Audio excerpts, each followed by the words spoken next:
Namasthe EMO.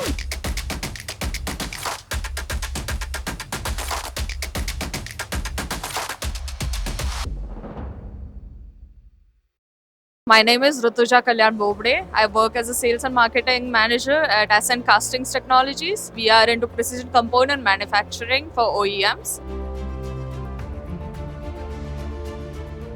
Right now, I see a lot of global approach, a lot of companies from all around the world. We are mainly looking for zero clamping systems that would help us reduce the setting times for our machines and our components. And that's the most thing I look forward to. EMO has been very open. I got to connect with a lot of people, also to represent India. People are very welcoming about our country, and they are looking forward for more collaborations with India as well.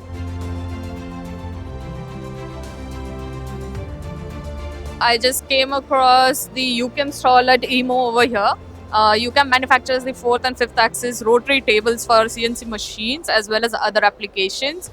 And they have been doing a great job in the sector. The machines are quite innovative. The solutions can be catered to your requirements and can be customized, which is a great approach that they have right now, catering to the global market as well as the Indian market over here.